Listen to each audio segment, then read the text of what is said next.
Ассалаумағалейкум, біздің инстаграм парақшамыздың оқырмандары. Мен қазір керемет жақсы бір ремонт жасалған үйдің тұсында тұрмын. 92 жылғы силикатты дом.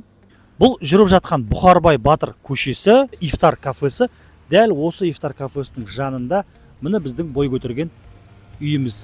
Сыртын жасап жатыр, фасады өзгеше болып, Шұғыла микрорайонында 54-ші үйден 4 бөлмелі пәтерді көрмекшімін. Енді үйдің ішкі барысымен танысайық. Кіреберіс деген енді білмеймін, кіреберістей болып тұр екен. Мұнарадан кірген қонағыңыз бірінен соң бірі мына атынан аяқ киімдерін шешіп, емін-еркін кіреді. Мына жерге киімдерін іледі, келеді да үйге келіп, мына айнаға қарайды.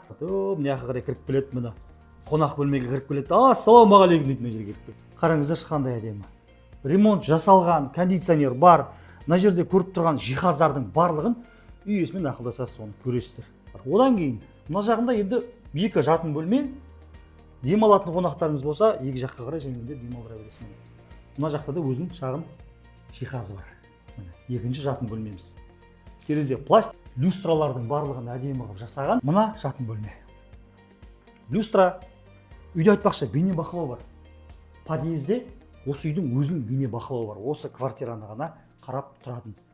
Санитарлық торабы, унитаз, аристон.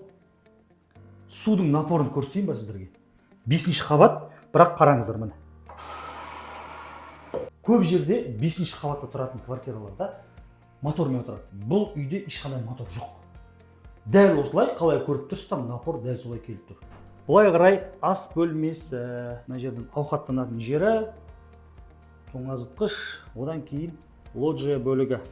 Ас әзірлейтін аймағы, екі терезе бар. Келіңіздер, көріңіздер, ақылдасыңыздар, саудасына келісіңіздер, маған хабарласып үйді көруге асырыңыздар.